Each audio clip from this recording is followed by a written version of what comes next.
une réduction mammaire pour que ta poitrine s'affine et pour être mieux dans ton corps.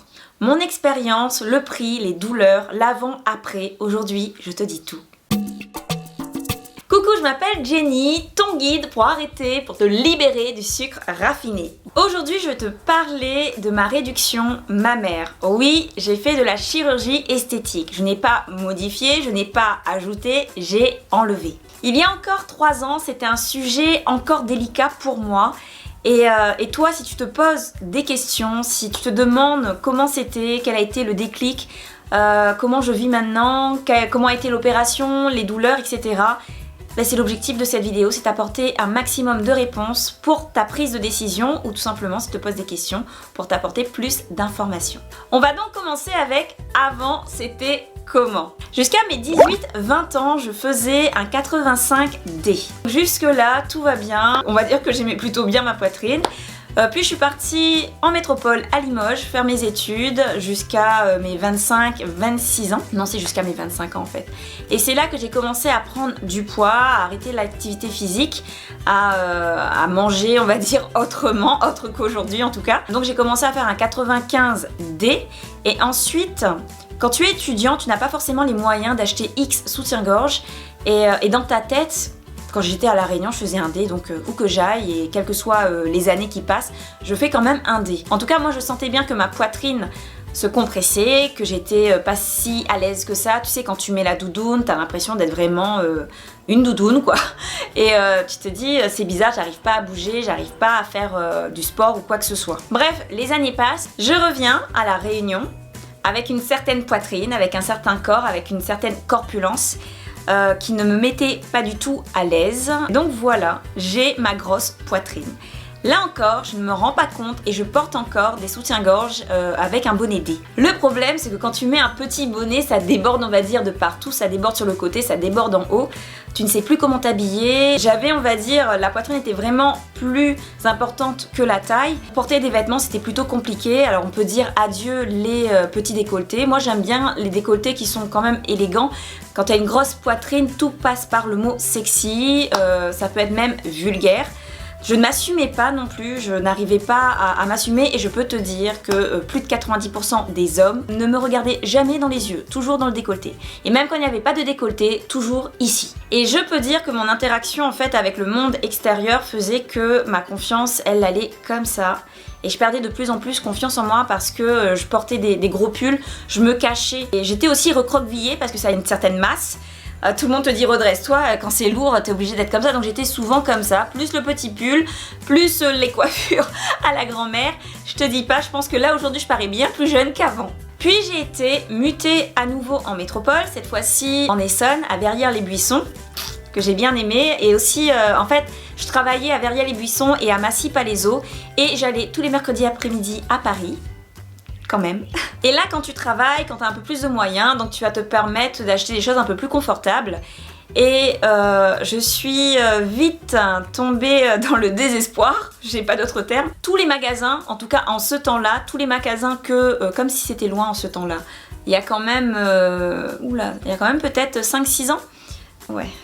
Bref, en tout cas, il n'y avait pas encore, ce n'est pas aussi répandu on va dire, et encore, il y a encore du boulot à faire aujourd'hui.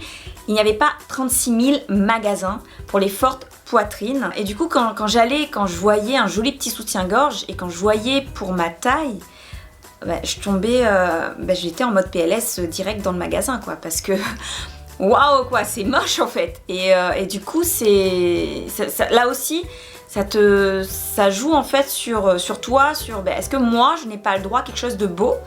Pourquoi c'est beau quand c'est petit et là, c'est ça, quoi. Bref, en tout cas, près de Verrières-les-Buissons, il y avait un magasin, Vélizy 2, un magasin centre commercial, Vélizy 2. Et je ne sais plus si c'était au 2e étage ou au 3e, au 2e je pense, il y avait un petit magasin en plein milieu, pas trop loin de la Fnac, comme quoi je m'en souviens, qui était spécialisé soutien-gorge, etc. Et moi ce qui m'a attiré dans ce magasin-là, c'est qu'il me faisait penser au magasin de La Réunion, parce qu'il était vraiment petit, c'est comme une cave au trésor, quelque chose comme ça, voilà, je me disais, allons-y, on va jeter un coup d'œil. Et puis je lui demande si elle avait des bonnets D, chose qu'elle avait, donc j'essaye. Et là la dame elle me dit mais est-ce que je peux vous regarder? Elle me dit non mais ça va pas là, attendez je vais chercher quelque chose d'autre. Et puis elle me propose un bonnet E. Alors moi dans ma stratosphère, le bonnet E ça n'existait pas en fait. Et une raison aussi pour lesquelles je me portais que des bonnets D dans ma tête, le maxi que je pouvais avoir c'est D. C'était impossible pour moi d'avoir un au-dessus de D. Comment c'est possible? Donc elle me propose un bonnet E. Ah bon, ça existe, ok, je veux bien, essayons. Et là, franchement, mon sein il est vraiment bien à l'intérieur. Au passage, quelques petits conseils pour votre soutien-gorge les filles. Quand vous prenez un soutien-gorge, vous devez vous assurer que le bonnet, moi je me réfère par rapport au fer justement du bonnet, il doit vraiment prendre, hop là, à l'intérieur ici et il doit coller, il ne doit pas être flottant. S'il y a du vide, si vous pouvez passer votre doigt, c'est que ce n'est pas un bon soutif. Donc il doit être collé et il doit vraiment vous prendre jusqu'au sein ici. Et il ne faut pas que ça dépasse, c'est que vraiment c'est important pour votre maintien. Ensuite, vous devez être à l'aise. Moi, mon petit test, c'est que je saute. Oui, je saute. Et on va dire que quand vous sautez, si tout est bien maintenu, s'il n'y a pas des choses qui sortent, dans ce cas, le soutien-gorge, vous pouvez le valider. Bref, je prends le soutien-gorge bonnet E à 150 €. Dans la région parisienne, j'étais enseignante, je touchais 1500 € parce que c'était ma première année. Autrement dit, c'était 1/10 de mon salaire que j'allais investir là-dedans. Après, personnellement, là aussi un autre petit conseil, si vous ne prenez pas soin de vos seins, si vous avez une certaine poitrine et que vous ne la maintenez pas, il est bien de ne pas mettre de soutien-gorge de temps en temps. Il faut quand même faire attention parce que si les ligaments cassent, votre sein il va s'amplifier. Donc pour éviter cela, il faut vraiment investir dans un très bon soutien-gorge. Donc j'ai investi dans ce soutien-gorge à 150 €. J'en avais acheté qu'un seul, je m'étais dit, à ce prix-là tu m'étonnes, et je m'étais dit, bon ok, je l'achète qu'un seul, le mois prochain, si je peux, j'en rachèterai, le mois d'après, etc. Je peux te garantir que mon budget vêtements, il n'était pas excessif, parce que je préférais miser là-dedans. Entre-temps, chez moi, alors je sais pas si c'est un déclic ou pas, je ne me regardais plus dans le miroir. Je n'arrivais pas, je trouvais ça horrible, je n'arrivais pas à me regarder. Je me cachais, je me maquillais ou voilà. Et après la douche, c'était on se regarde pas. Et on passe au vrai déclic. Le déclic, ça a été une 3e ou une 4e visite dans ce fameux petit magasin avec la charmante dame qui me permettait d'avoir de bons soutiens-gorge. Et donc j'essaie un soutien-gorge bonnet E, ça ne va pas. J'essaie un autre bonnet E, ça ne va pas.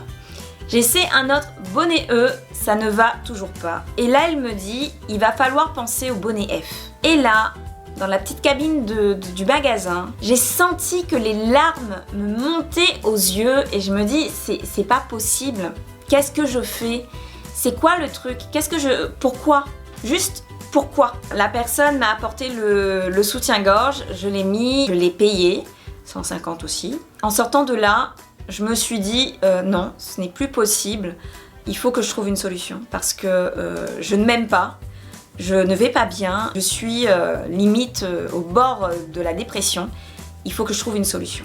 Je reviens à La Réunion où je suis à nouveau mutée et là, pris dans le déménagement, dans la vie, on va dire que j'oublie un peu ça et je me dis que la solution serait de maigrir. Chose que j'ai oublié de te dire, c'est que pour moi, la chirurgie esthétique c'était no way. Pas question, hors de question de modifier mon corps ou quoi que ce soit, il est hors de question. Donc j'entame régime sur régime, alors je t'explique pas, ça sera pour une autre vidéo. Et je remarque que même si je perds quelques kilos, je ne perds rien en fait. Et même, je sais qu'il faut faire du sport, n'empêche que je n'arrive pas parce que j'ai super mal au dos, je n'arrive pas à me déplacer, je dormais même avec un soutien-gorge tellement ça me faisait mal quand je dormais. C'était juste, non mais il y a un problème, je n'y arrive pas et je ne faisais pas de sport, non pas parce que je n'aimais pas ça ou quoi que ce soit, c'est juste que la douleur après était tellement intense que je préférais me préserver et au final, je ne faisais pas de sport et j'avais toujours cette grosse poitrine qui pesait pour moi sur la conscience et sur mon corps. Quand tu as un problème comme ça qui te pèse, forcément tu en parles et un jour ma mère, elle m'apprend que sa cousine avait fait une réduction mammaire.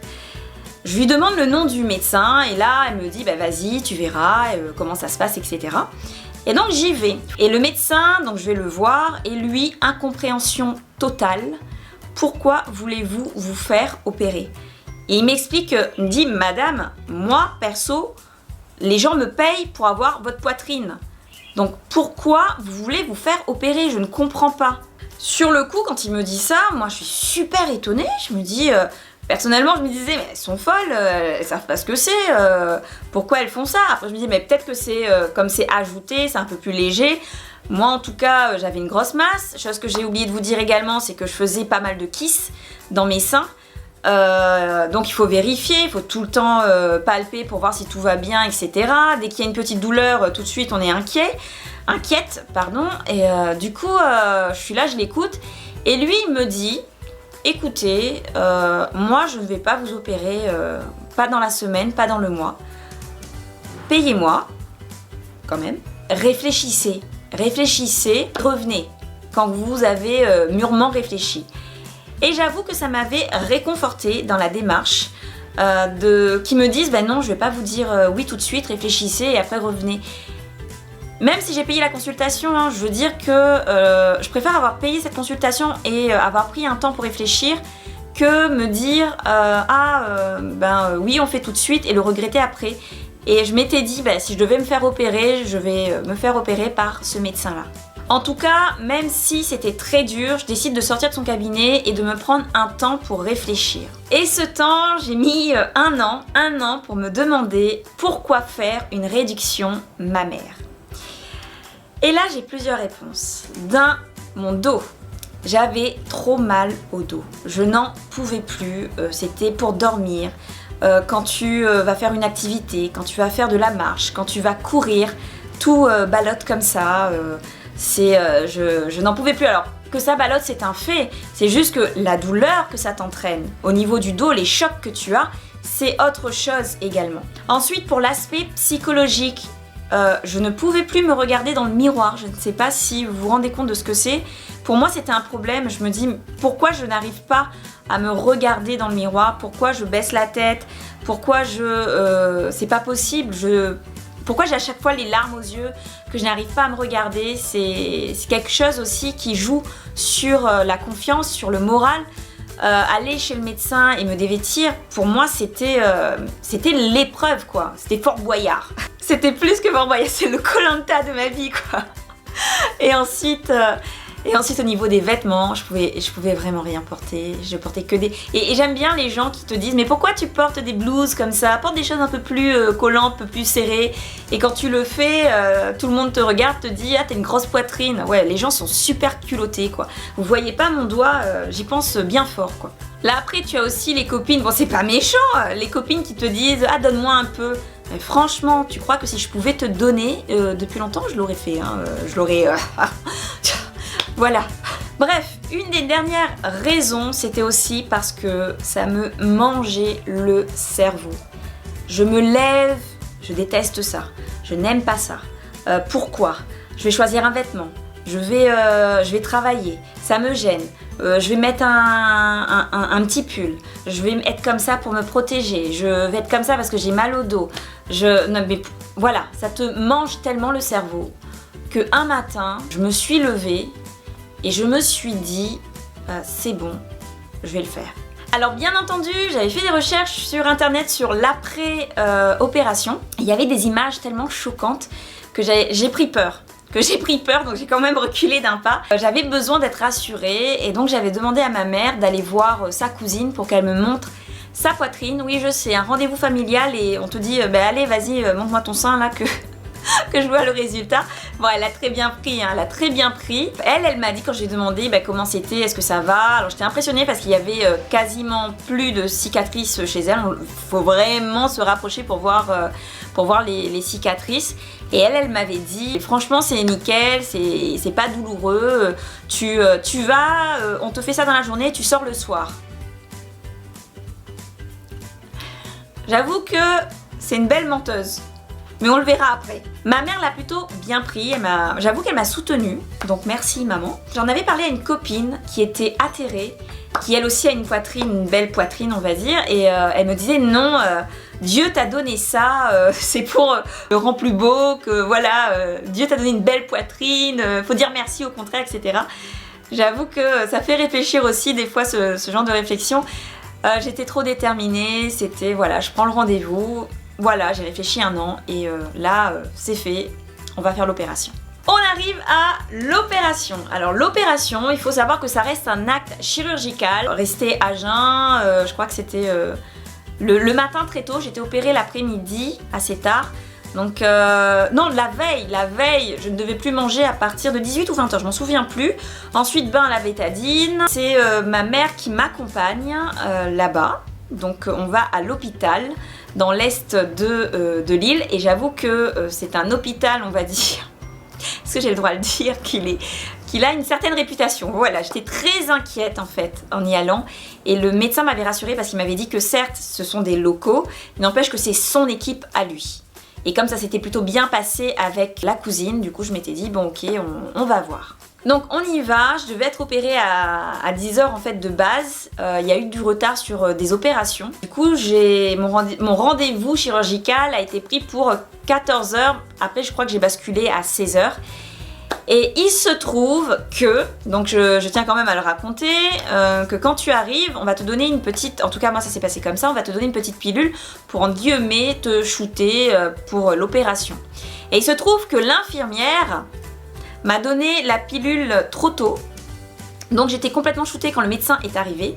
Donc pas assez shootée pour bien comprendre qu'il était très énervé parce qu'il a compris qu'elle m'avait donné le médicament trop tôt. Moi je ne tenais plus sur les jambes, donc il fallait qu'il soit, alors il y avait 2 infirmiers, super, toutes nues, je te raconte même pas, 2 infirmiers qui me tenaient pour qu'ils puissent faire les marques pour l'opération. Et donc voilà, mais en tout cas il était très énervé. Moi dans ma tête je me suis dit mais c'est bien ma veine, comment je vais me sortir de là? Mais en même temps t'as plus le choix hein, parce que là tu tiens plus. On y va, je suis opérée. Et moi, de mon souvenir, je me rappelle ouvrir les yeux dans la salle, comment on appelle, la salle de réanimation, quelque chose comme ça. Et de refermer les yeux, et quand je les ouvre, je suis dans le lit d'hôpital avec ma nouvelle poitrine. Alors, pour information, en fait quand on t'opère, ils appellent ça une coupe ou une découpe, je ne sais pas quoi, j'ai pas le terme, je suis désolée, sous forme d'encre. Et l'opération est douloureuse. Je ne vais pas te cacher que l'opération, alors là, j'en ai bavé sa mère quoi, si tu veux, voilà. J'en ai, mais vraiment la douleur, au secours. J'ai pensé à à la cousine, tout le temps que j'étais à l'hôpital. Je ne vous dis pas les mots que j'ai pensé pour elle, je me disais juste, mais elle aurait pu me dire quoi. Bon, c'est pas grave, je pense qu'elle a voulu m'encourager à y aller et de pas me faire peur, mais en même temps, peut-être que si elle m'avait dit que c'était très douloureux, que j'allais souffrir ou quoi que ce soit, peut-être que voilà. Ma mère a une théorie, elle me dit que ma cousine elle boit tellement de champagne qu'en fait elle sent plus en fait la douleur. Bien entendu, quand tu as passé, alors c'est la veille jusqu'au lendemain sans manger, donc un jeûne quand même, première expérience du jeûne, bah tu as envie d'aller aux toilettes, bizarrement, j'avais envie de faire pipi et tu as faim. Et là, je me lève et c'est super bizarre, j'arrive à me lever. Pourquoi c'est super important? Parce que quand j'avais ma grosse poitrine, pour me lever, je me roulais sur le côté pour pouvoir sortir du lit. Me lever comme ça de face, alors je t'explique pas pour les abdos, me lever comme ça de face, c'était pour moi, pas besoin de poids quoi. Et là, je suis sur le lit et limite, je me sens un peu, la tête tourne, je me dis mais c'est bizarre. Même si tu sais que t'as fait l'opération, tu dis waouh c'est bizarre, je suis légère, je suis vraiment légère. Et donc, je vais aux toilettes, je m'affame pas, je dévore le repas que l'hôpital me sert parce que j'avais juste faim. Et j'apprends que je dois rester à l'hôpital sur surveillance pendant, je crois que je suis restée 2 nuits ou 2 nuits. 2 nuits. Pourquoi? Ne me posez pas la question, je m'en souviens plus. Là aussi, je me dis, c'est bizarre, la cousine elle a dit qu'elle a été opérée le matin, elle sort le soir. Et moi je dois rester 2 nuits, je l'ai accepté pour ma santé. Et ensuite pendant 1 mois, il a fallu travailler, faire les bandages. Donc j'avais une infirmière, puis je les ai fait moi-même. J'avoue que la première fois que j'ai montré au médecin, c'est-à-dire que l'infirmière, on a arrêté l'infirmière et que maintenant c'était à moi de traiter la chose. La vue du sang et moi ça fait 10 000. Du coup quand j'ai fait ça, quand j'ai regardé, je suis... quasiment tombé. Il était super inquiet. Il m'a dit, vous supportez pas la vue du sang. J'ai dit, mais je sais pas en fait. Et donc voilà, je préviens quand même. Pour l'après-opération, donc oui, il va falloir que tu t'en occupes, il va falloir bander. Et une chose qui a été très douloureuse pour moi, on va dire, qui a fonctionné qu'à moitié, c'était de traiter les cicatrices. En fait, ce qui se passe, c'est que tu as un gel pour la cicatrice. Bien sûr, la cicatrisation dépend de ta peau. La cousine, elle était, je pense que sa peau, elle est nickel parce que tu ne vois vraiment pas la cicatrice. Et pour traiter la cicatrice, tu dois mettre le gel, alors là je te montre sur la main bien entendu, et tu dois en fait, je sais pas si tu vois, tu dois palper la cicatrice comme ça. Donc, et moi quand je le faisais là, donc je le faisais tout autour, l'encre en fait, j'avais des, vous savez des... Ouh, j'arrive pas et voilà, c'était vraiment difficile. Je le faisais parce que j'étais obligée et que je ne voulais pas de cicatrices. Et j'avoue que vers la fin, j'ai arrêté parce que c'était pour moi impossible. J'ai dit, tant pis. Aujourd'hui, moi, je vois les cicatrices. Je pense que quelqu'un d'autre les verrait également. J'ai des copines qui m'ont demandé de leur montrer parce qu'elles aussi, elles se posaient des questions et elles voulaient voir. Et il y en a une qui m'avait marquée parce que quand elle l'a vue, elle m'a dit « on ne voit rien ». Bon, je m'étais dit « pardon, on ne voit rien ?» Elle m'a dit, en fait, elle avait vu une dame qui s'était faite opérer et que c'était une catastrophe, une charcuterie, si puis-je dire. Et quand elle avait vu mon résultat, elle m'avait dit « mais c'est juste génial, on ne voit vraiment rien ». Donc comme quoi l'opération a quand même été, on va dire, bonne. C'est tout un travail. Je pense que si j'avais bien continué, aujourd'hui, je pense qu'à la pharmacie aussi, il y a d'autres crèmes qui sont un peu plus performantes. Je pense que j'en aurais eu beaucoup moins. Il n'empêche que même avec les cicatrices, je me sens bien. Et aussi, un autre truc, c'est qu'après l'opération, tu dois voir le médecin 6 fois ou quelque chose comme ça. Bref, une dizaine de fois. Et la troisième fois ou la deuxième fois où j'ai été, donc je faisais quand même, je crois, 40 km pour aller le voir. Oui, moi je suis prête à me déplacer quand le médecin est bon, il n'y a pas de souci. La santé avant tout. Et du coup, sauf quand tu manges bien et sain, les belles bosses, bien entendu. Du coup, j'y vais et là, j'arrive, non mais sans plaisanter, j'arrive, donc je fais 40 km, j'attends pendant une demi-heure, je rentre dans son cabinet. Je me déshabille, il regarde comme ça, c'est bon. Et je paye. Moi, c'était juste... What? Quoi? Mais je sais pas, regarde la cicatrice. Dis-moi s'il y a un truc à faire en plus. C'est le côté que je n'ai pas vraiment apprécié. Du coup, les 5 ou 6 autres rendez-vous là, Donc je me suis dit, non, c'est bon, je vais prendre la crème, s'il faut la racheter, je vais la racheter, je vais faire moi-même et tant pis. Là aussi, peut-être ça a été un tort de ma part. Il n'empêche, j'insiste, aujourd'hui, je me sens bien. Et maintenant, commencer. Ah oui, quelque chose que j'ai oublié de dire pour l'après-opération. Après l'opération, tu dois porter des soutiens-gorge spéciaux pour bien maintenir. Donc tu dois les porter jour et nuit. Bon, entre nous, moi j'étais habituée donc tranquille. Il y a aussi le fait que ta poitrine elle est gonflée en fait. Elle est gonflée, donc je faisais un bonnet D. Et le médecin m'avait prévenu que je n'étais pas à l'abri, et c'est le petit hic de la chirurgie esthétique quand tu enlèves des glandes mammaires. Ah, mais je sais même pas si on dit glande mammaire. En tout cas, quand tu fais une réduction mammaire. Que ça ne te garantit pas que ça reste petit, quoi. Ça peut encore grossir. Et je faisais un bonnet D, donc j'étais un peu déçue parce que je me disais, mais tout a commencé avec le bonnet D en fait. Et j'avais un peu peur également que cela recommence. Et au final, je me suis dit, Jenny, entre le F et le D, vaut mieux le D quoi. Ça peut paraître gonflé, ça prend un peu de temps, on va dire, à reprendre sa forme. Et en tout cas, on va dire 6 mois après, je faisais un bonnet D. Et maintenant, maintenant, je me sens bien. Troisième fois. Alors maintenant je fais un bonnet 85C. Pourquoi? Tout simplement parce que j'étais quand même, je dirais pas en surpoids, j'avais quand même une petite masse. Minimisons les choses. Entre temps j'ai découvert l'alimentation sans sucre, donc je mange mieux, donc j'ai perdu du poids. Et si tu perds du poids, tu perds aussi un peu en haut. Là dans ce cas là ça fonctionne comme par hasard. Ma poitrine, moi je suis trop contente. Je peux être sans soutien-gorge. Dans le temps d'avant, je ne m'imaginais même pas sans soutien-gorge. Donc pour certaines personnes qui regardent cette vidéo, elles doivent se dire c'est normal quoi. N'empêche que quand tu n'as jamais connu ça, tu apprécies vraiment d'être sans soutien-gorge. Et soutien-gorge, c'est pas forcément bon.